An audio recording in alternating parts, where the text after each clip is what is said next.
Hi, friends. All right, going live.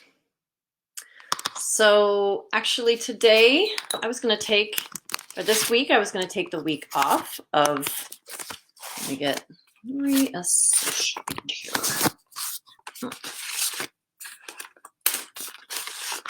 There we go.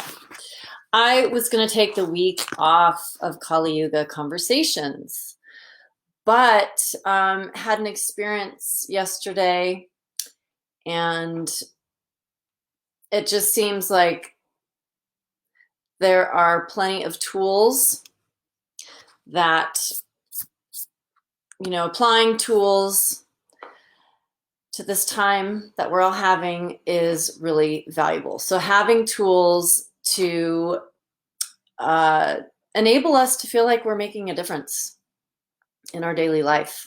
So yeah, I had an experience yesterday, and that's what's leading into today's Kali Yuga conversation. So if you are unclear about what Kali Yuga is, I have done, hey Lali, I have done 4 previous Kali Yuga conversations. And you know what? I can actually get you the link to those right now. So here are the previous Kali Yuga conversations. If you don't know what Kali Yuga is or why I'm finding it so valuable to have these weekly Kali Yuga conversations. So there you go. Go ahead, see the previous ones on YouTube, and please subscribe to my page, because if I have more subscribers, then I will be able to provide more wonderfulness to you. So anyway, today you might have seen my post. I like to give a little preview of what we're going to be going over, and not just a preview on what we're going to be going over here, but really something for you to sit with and contemplate.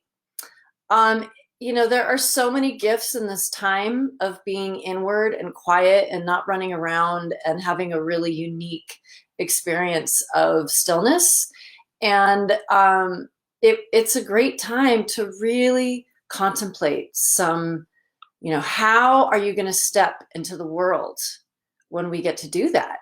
Are you content with what you've been doing, or are you wanting to update and perhaps bring more benefit to your life, everyone around you, the world? So anyway, here is, I'm going to plop, in case you're interested, what the topics are today. So the topic today for Kali Yuga Conversations is how do we wear our lenses?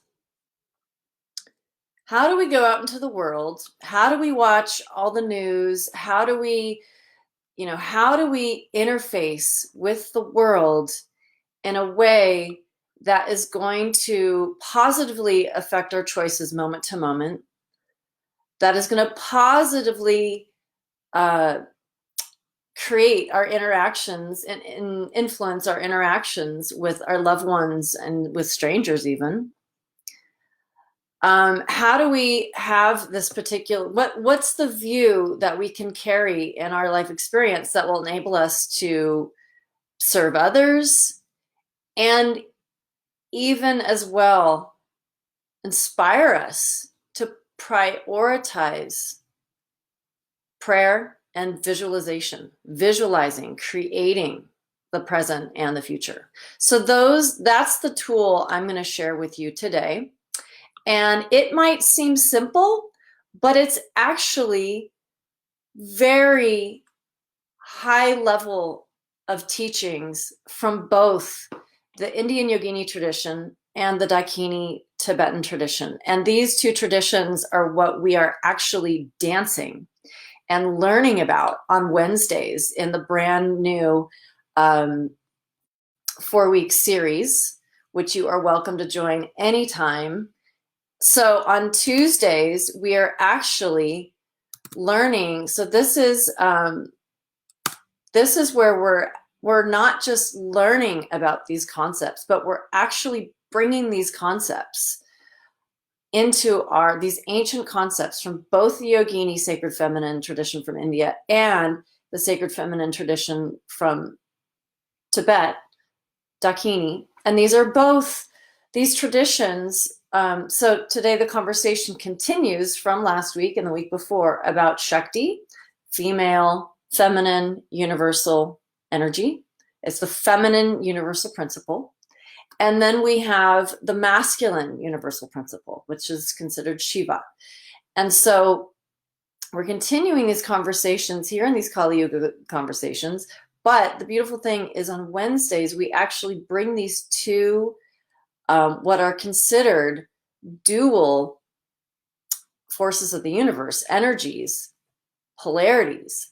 However, they are always in union. The universe, and this is what I'm getting to today with the term that we use in both of the Yogini and the Dakini tradition, is called non-dual union. And that is the whole theme of today. How do you wear your lenses of non-dual union, and why do you wear your lenses of a non-dual union?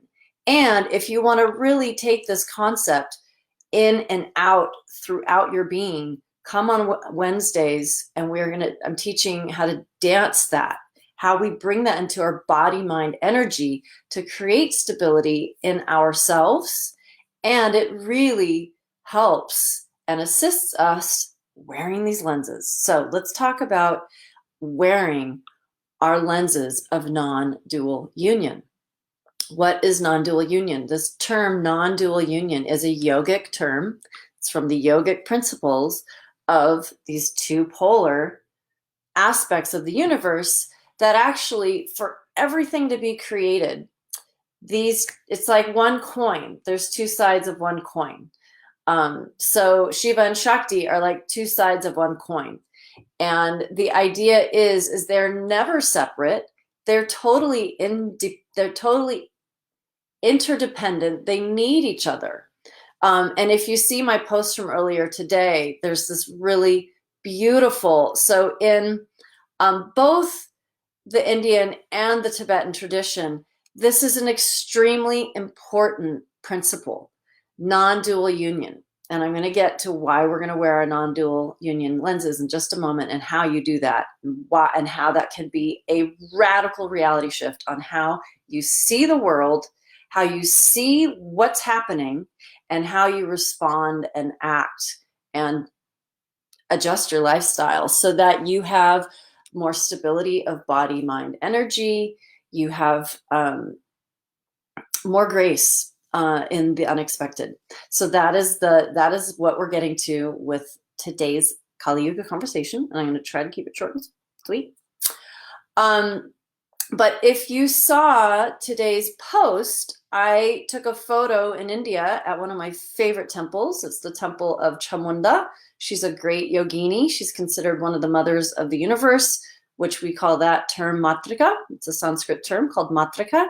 Hello, Jason Cole. Yep. Non-dual union. It's really time to,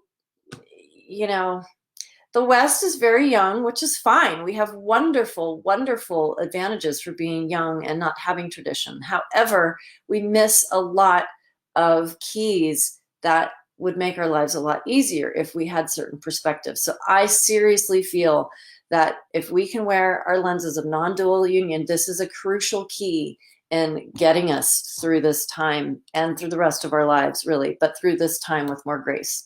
So anyway, the photo that I had in my post, I put two photos. I have one of the sculpture. It's called Ardhana Rishvara. Ardhana Rishvara. It's this beautiful sculpture of Shakti and Shiva. So it's one being, but half is Shiva. So half is the masculine and half is Shakti, the feminine. But it's one sculpture. 2 arms, 1 head, 2 legs. And this is one of the wonderful examples of what I'm talking about here, the non-dual union. And this is all over in the Indian art and iconography and stories. And then we also, exactly, in Tibetan, it's called Yabyum. And so that's what I'm going to get to next. So in Tibetan, we see we see this iconography all over Tibetan art and symbology as well. We have the original Buddhas, so primordial meaning beginningless, and they really represent our innate nature, everything, and this is where I'm getting to, non-dual, union, us, everything in the universe, and this is back to Kali Yuga as well, and Kali, Ma, mother of the universe. So everything in the universe has the exact same source. Now, you can talk to a scientist, and he will bring out the elemental chart, I think that's called. We all learned it in high school science. Everything in the universe is created from these basic elements. Well, if you talk to a Buddhist, they're going to say everything in the universe is from the Dharmakaya realms, and this Buddha, in Sanskrit Samantabhadra, in Tibetan Kuntanzangpo, and or you see him as her, Kuntanzangmo or Samantabhadri.